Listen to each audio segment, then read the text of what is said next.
Have you ever caught yourself in the middle of a conversation, about to say something that sounds smart, but then something inside you pulls back and says, "Don't"? It's not fear, it's awareness. It's a quiet voice reminding you that sometimes intelligence isn't what you say, it's what you withhold. Have you ever listened to a man speak, and without a single flashy word or impressive statistic, you felt his presence command the room? He didn't need to interrupt. He didn't rush to prove himself. And still, he held your full attention. What if I told you that truly intelligent men don't win respect by being the loudest or the most correct? They win it by what they choose not to say. Because in a world full of noise, silence becomes strategy. Restraint becomes power, and discernment, knowing when to speak and when to stay still, becomes the mark of true wisdom. The most intelligent men I've encountered in life, whether through books, conversations, or simply by watching quietly, all have this in common. They respect their words too much to waste them. They don't explain when they're not asked. They don't defend what doesn't need defense. And most importantly, they don't sabotage their own dignity by uttering phrases that reveal more ego than insight. That's why today we're walking through 7 things intelligent men never say. Not because they've never thought them, not because they've never been tempted to say them, but because, through wisdom, through reflection, and often through painful experience, they've learned that some words, no matter how common, chip away at your credibility the moment they leave your mouth. We'll unpack each of these phrases, not just to point them out, but to understand what lies beneath them. The fear, the pride, the resistance to growth, and to replace them with something deeper, something grounded in Stoic clarity. Because in the end, intelligence isn't about sounding clever, it's about being clear. And clarity, my friend, begins in silence. Let's begin with the most deceptively dangerous phrase of all, one that sounds confident but quietly locks the door on growth. There's a phrase that slips out more often than we'd care to admit. "I already know that." It sounds harmless, even confident, like a man who's sure of himself, who's done the work and doesn't need to be told twice. But behind that phrase lies something more fragile, something that looks like certainty but feels like fear. The fear of being seen as a beginner, the fear of appearing less capable, the fear of admitting that maybe, just maybe, there's still more to learn. Years ago, I worked with a mentor. He didn't say much. His presence was calm, grounded, the kind of man who didn't need to raise his voice to be heard. One afternoon, we were reviewing a process I had done dozens of times before. Confident in my own knowledge, I cut him off mid-sentence and said, "Yeah, I already know that." He paused. He didn't scold me, didn't correct me. He just gave me a look, calm, steady, and filled with silence. Then he moved on. That evening, I replayed the moment in my mind, and it hit me. In my rush to appear knowledgeable, I had robbed myself of a rare opportunity, the chance to see the task through his eyes. The wisdom he had gathered over decades wasn't written in manuals or online forums. It lived in the way he moved, the way he explained things, the quiet insights only earned through experience. By saying "I already know," I had closed the door on growth. The Stoics warned us of this. Marcus Aurelius wrote, "You cannot learn what you think you already know." It's not ignorance that prevents learning. It's ego, that need to protect the identity we've built, to look smart, to seem in control. But true intelligence, the kind that lasts, doesn't posture. It listens. It observes. It asks questions, even when it suspects the answer. I once saw a master woodworker watch a teenager explain a sanding technique, one the craftsman had likely done 1,000 times over. He listened intently, nodded, even thanked the boy. When asked why, he said, "Sometimes it's not about the technique. It's about seeing how someone else sees it." That's humility, that's strength. In Stoicism, this is called mastery of the self, the ability to set pride aside in favor of clarity, to remain a student no matter how much you've learned. And it's not always about gaining new information. Sometimes it's about gaining perspective, hearing a familiar truth in a new tone, not because you need to be taught, but because you value what another mind might reveal. Even if you walk away learning nothing new, you've still practiced something rare and powerful: humility, respect. And in the process, you become someone others want to share with, someone who earns trust without asking, someone worth listening to. So the next time you hear something you think you've heard before, pause, take a breath. Listen anyway. Not to humor the speaker, but to honor the part of yourself that refuses to stop learning. Because intelligence isn't a trophy. It's not a shelf full of facts. It's a river, always moving, always reshaping. And the man who steps into that river again and again, that's the man who grows. But if the first lie we tell ourselves is, "I already know," then the second is even more dangerous. It's the one that stops us from trying at all. There's a phrase that kills momentum before it even begins. That's impossible. It slips out almost casually, often from people we see as smart, pragmatic, or seasoned. And on the surface it sounds reasonable, grounded, like someone is simply being realistic. But dig a little deeper, and you'll find the phrase often masks something far less noble. Fear. The fear of the unknown, the fear of failing, the fear of being wrong, the fear of what might happen if we dare to try. I used to work with someone I deeply respected. Let's call him Robert. He was sharp, respected, the kind of person who always seemed in control. But anytime a new idea came up, a proposal to change how we worked, enter a new market, try something bold, his response was nearly automatic. "That's impossible." He didn't raise his voice. He didn't argue. He just shut it down. And I remember in the beginning I admired it. I thought, wow, this guy really sees through things. He's efficient. He's decisive. But over time, I started noticing something else. Every time he said, "That's impossible," we stopped growing. Projects died. Momentum faded. People gave up before they even started. And then it clicked. Robert wasn't assessing the challenge. He was protecting himself from it. He wasn't describing the problem. He was describing his own limits. The Stoics knew this mindset well. Seneca wrote, "We suffer more in imagination than in reality."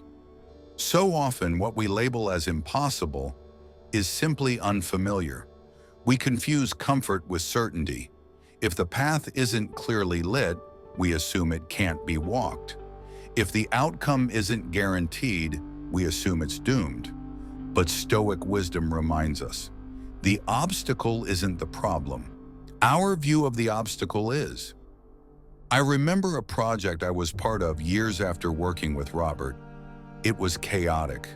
Limited time, low budget, unclear roles. Everything in me wanted to say, "This won't work." But something stopped me. Instead of declaring it impossible, I asked myself one question: what can I do today? Just that. Not next week. Not when it's all solved. Just today. And then the next day, I asked it again. And slowly, piece by piece, the project came together. Not because we had a perfect plan, but because we refused to be paralyzed by uncertainty. Marcus Aurelius said, "You have power over your mind, not outside events. Realize this, and you will find strength." That became our motto. Every day we looked at the chaos and asked, what is in our control? What is the next right move? And eventually we did what had once felt impossible.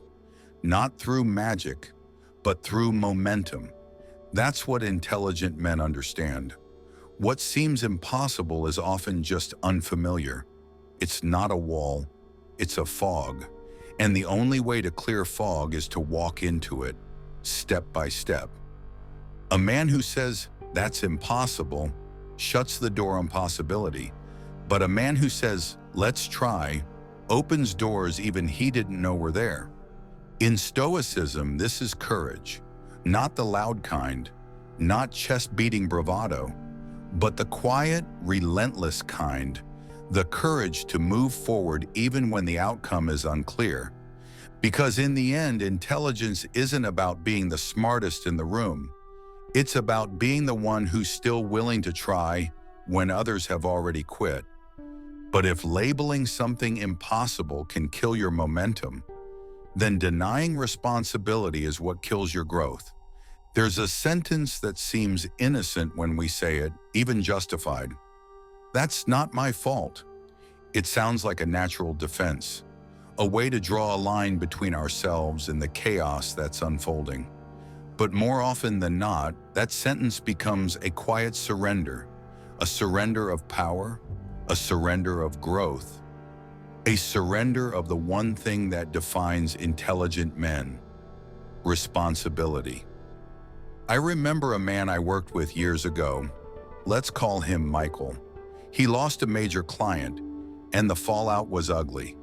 Deadlines missed, miscommunications, a final call that ended with the client walking away. And when we sat down to understand what happened, Michael had all the reasons lined up. The client had been difficult. The team didn't follow instructions. The timeline was unrealistic. Every point was valid, and yet something was missing. He never once said, "Here's what I could have done differently." And because of that, nothing changed. A few weeks later, a different project ran into trouble, and the same cycle repeated.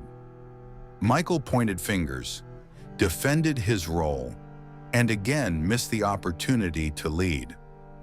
The Stoics warned us about this.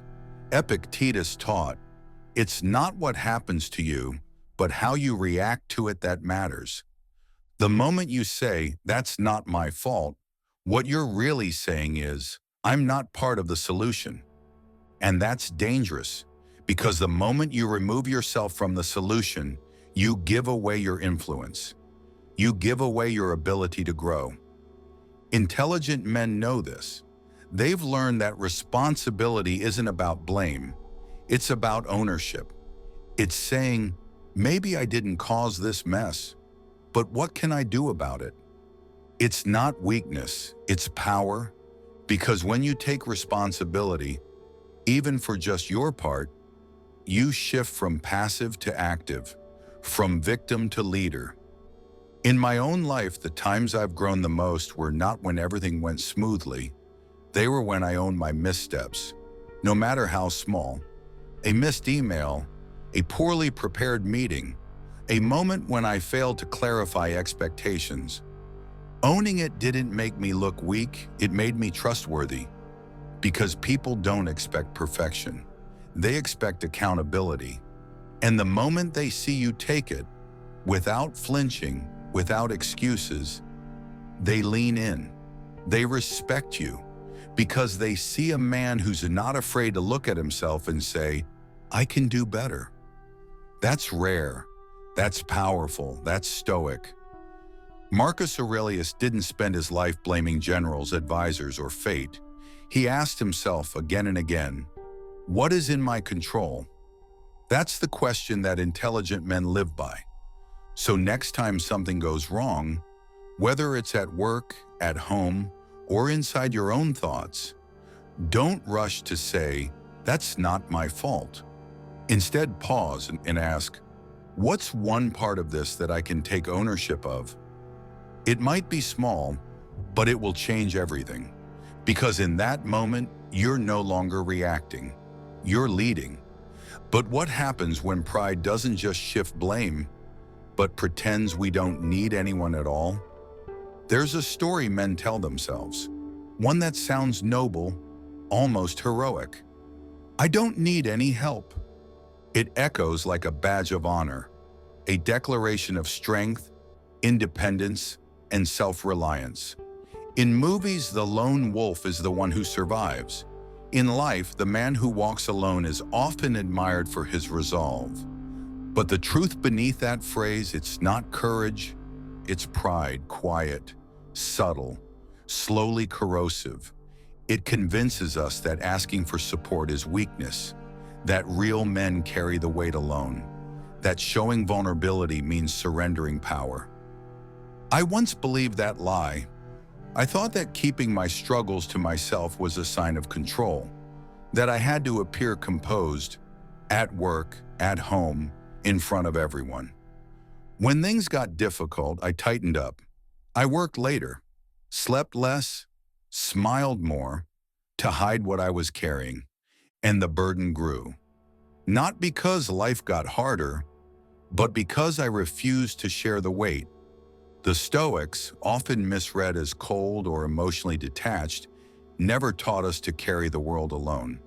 They spoke of inner strength, yes, but they also spoke of cooperation, of humility, of the wisdom in knowing that no one, no matter how strong, walks the path of life without others. Epictetus said, "No man is an island." Even Marcus Aurelius, the most powerful man of his time, openly wrote in Meditations about those who shaped him. He gave thanks to mentors, family, friends, even critics. He saw wisdom not as something born in solitude, but something sharpened through relationships. So why do we fear asking for help? Because deep down, many of us confuse it with failure. We think, if I reach out, I admit I'm not enough. But the opposite is true. To ask for help isn't a sign that you're broken.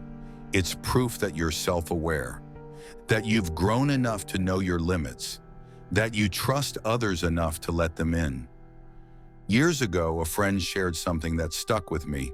He said, "When you don't ask for help, you don't just suffer, you rob others of the chance to give." That hit hard, because I realized how often I had denied people the opportunity to show up for me, people who would have gladly stood beside me if only I had let them. And when I finally did, when I admitted to someone I trusted that I was struggling, I didn't feel weaker, I felt lighter, more focused, more whole. That one moment of humility restored more clarity than months of isolation ever could. Here's what intelligent men understand. Self-reliance is powerful, but it was never meant to be absolute. There's no glory in burning out quietly, no medal for suffering in silence. There is, however, quiet strength in saying, "I need a hand. I don't have all the answers. Can we talk?" That kind of honesty, that kind of courage, builds real resilience. The Stoics weren't interested in appearance. They were interested in what lasts. And what lasts is community, mutual support, the bond between those who dare to be honest with each other. So the next time you catch yourself thinking, "I've got this, I'll figure it out alone," pause, ask yourself, is this strength speaking or pride in disguise? And if it's pride, let it go. Let people in, not everyone, not blindly, but those you trust. Because a man who asks for help when he needs it isn't weak, he's wise. But if pride convinces us we don't need help, it also whispers the cruelest lie of all, that we've run out of time to begin again. There's a phrase that doesn't shout, It doesn't come with drama or outrage. It arrives quietly, often cloaked in a half smile or a self-deprecating laugh. I'm too old for that. At first it sounds harmless, a joke, a sigh, a concession to time. But underneath, it's far more dangerous than it seems, because what it truly signals is surrender, a quiet resignation, a belief, sometimes unconscious, that the best of life is behind you. And the Stoics would ask you plainly, is that really true? Or is it just a story you've accepted to avoid the discomfort of beginning again? I once read about a man named Harry Bernstein. At the age of 93, after a full life of working, raising a family, and fading into the background, he sat down to write his first book. He called it The Invisible Wall, a memoir of his childhood in a poor English town, divided by religion and fear. It was rejected again and again, but Harry kept writing, and at age 96, the book was finally published. It became an international success. He wrote 3 more books afterward, not because he was chasing fame, but because he had something to say, and he refused to let time silence him. That story changed something in me. It shattered the illusion that there's a cutoff age for creating, learning, loving, or starting over. Harry didn't believe he was too old. He believed he was still alive. And that was enough. The Stoics remind us, death is inevitable, yes. But until that moment comes, our duty is to live well. Not just exist, not just get through the day, but to live with purpose. Marcus Aurelius reflected constantly on his own mortality, but not to scare himself, to awaken urgency, to remind himself, you could leave life right now. Let that determine what you do and say and think. Because the man who thinks he has time tends to waste it, but the man who knows his time is limited, he becomes precise, intentional, present. I've seen men in their 60s learn a new language, start a business, climb mountains, fall in love again.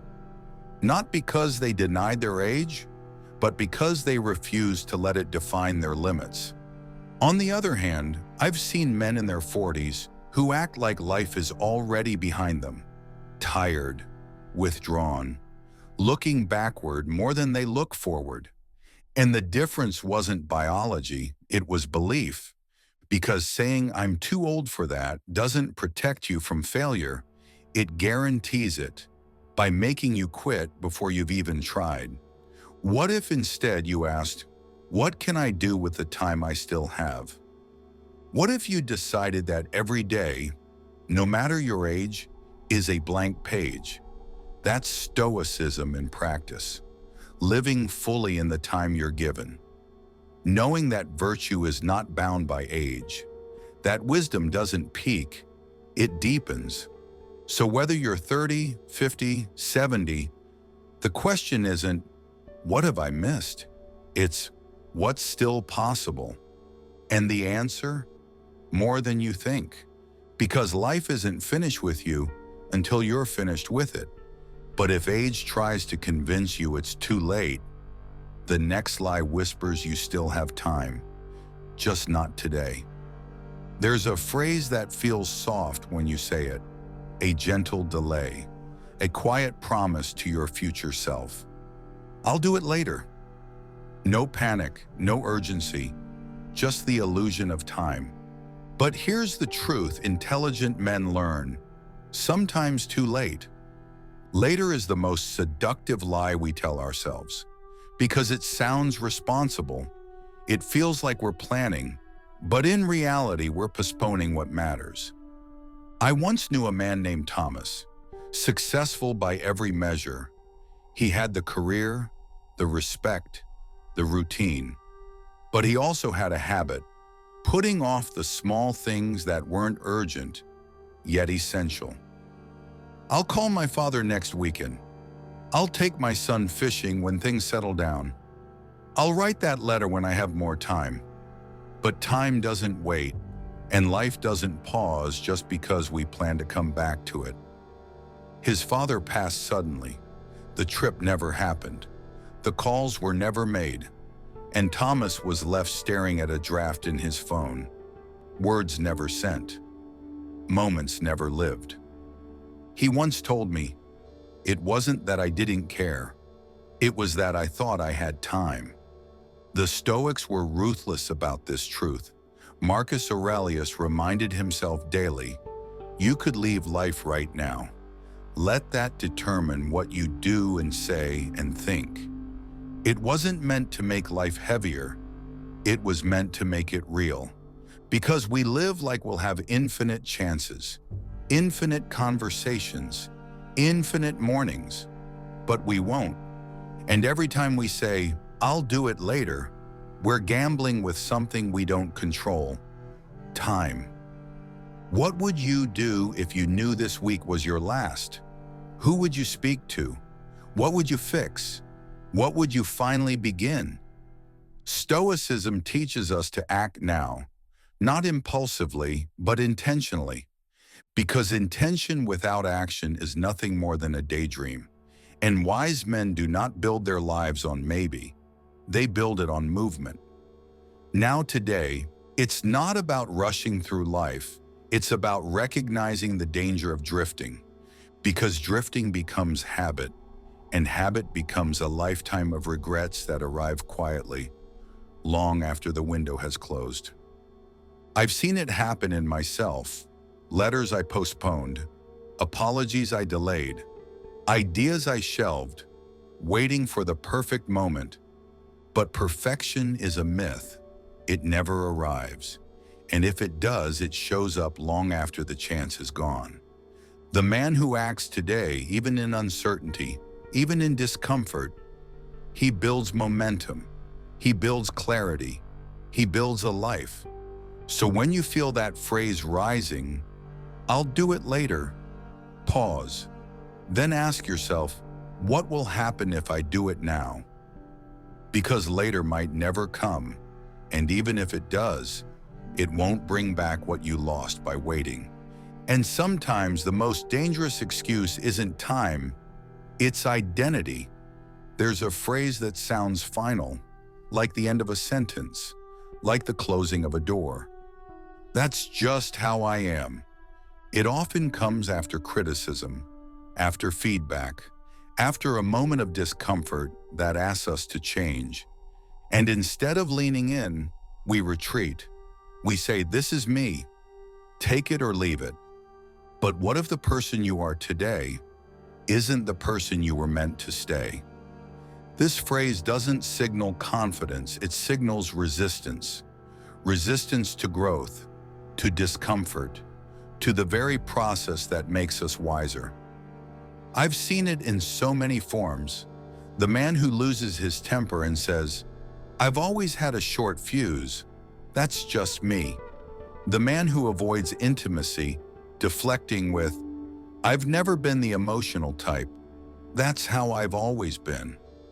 The man who gives up on new habits with, "I'm just not that kind of guy." These aren't truths. They're escape hatches, excuses dressed in the armor of identity. The Stoics warned us against this. Epictetus said, "It is not things themselves that disturb us, but our judgments about them." Likewise, it's not our nature that limits us. It's the story we keep telling ourselves. We repeat it so often we start to believe it, that we're fixed, that our habits are permanent, that our flaws are engraved in stone. But intelligent men know the truth. We are always becoming. And the moment we declare that change is impossible, we become the very obstacle standing in our own path. Change is uncomfortable. It forces us to confront parts of ourselves we'd rather ignore. It asks us to let go of what is familiar, even if it's painful. But the Stoics teach us that self-mastery is not about comfort. It's about courage. Courage to ask, is this truly who I am, or is this just who I've been until now? Growth begins with a question, not a defense, not a justification, but a pause, a breath, a willingness to wonder, can I do better? And from that question, a crack appears in the wall. And through that crack, something new can grow. I've asked myself that question many times. When I caught myself avoiding hard conversations, when I repeated patterns I said I'd outgrown, when I acted from fear but told myself it was just logic. Every time I paused and chose to look honestly, I discovered something valuable. I wasn't finished, and neither are you. That's the real tragedy of the phrase, "That's just how I am." It doesn't just defend where you are, it denies where you could go. Stoicism is the antidote to that mindset. It reminds us that nature itself is change, that to be alive is to evolve. The tree does not apologize for growing taller. The river does not justify changing course. And a man, a thinking, breathing, willing man, should not be afraid of becoming someone better. So next time you hear that voice in your head, the one that says, "That's just how I am," answer it with a better one. That's who I've been. Who I become is up to me. Because intelligent men are not defined by where they started, but by how far they're willing to go. If you stop evolving, you start decaying. But reflection can restart everything. Let's pause here and take a breath. We've just walked through 7 phrases, common, casual, and seemingly harmless. But each one is like a crack in the foundation of character. They slip out of our mouths when we're tired, when we're afraid, when we're clinging to comfort, and for a while we might not even notice the damage they do. But here's what sets an intelligent man apart.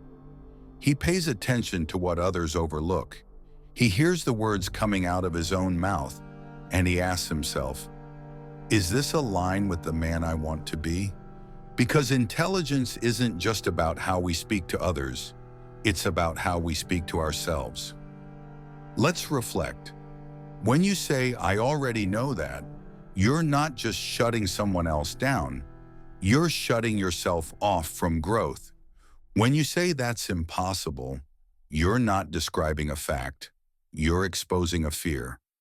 When you say that's not my fault, you're not protecting yourself, you're forfeiting the power to fix what's broken. When you say I don't need help, you're not proving your strength, you're denying yourself the gift of connection.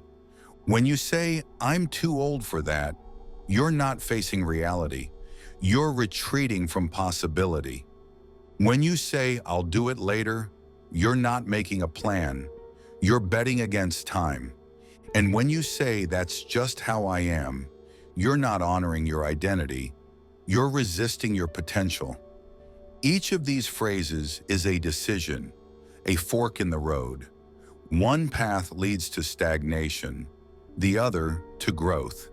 And the Stoics? They stood firmly on the path of growth, but they didn't preach it with banners or lectures. They lived it, quietly, deliberately. Marcus Aurelius ruled an empire, but he still sat down to write to himself, to remind his own mind what truly mattered.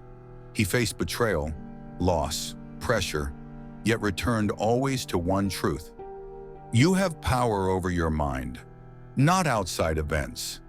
Realize this, and you will find strength. That is the heart of Stoicism, not indifference, not denial, but inner mastery. A Stoic man is not emotionless. He simply chooses his response. He is not invulnerable. He is resilient. He doesn't avoid discomfort. He meets it, examines it, learns from it, and uses it to build a better version of himself. So the question becomes, what are you building with your words? Are you building courage or walls? Are you building humility or defense mechanisms? Are you building a life that can withstand challenge or a mask that cracks under pressure? Because every sentence you speak, every thought you allow to settle in your mind either strengthens the foundation of who you are or quietly weakens it. And the good news? You can choose. You can choose to listen even when you think you already know. You can choose to try even when the odds seem impossible. You can choose to take responsibility even when it hurts. You can ask for help.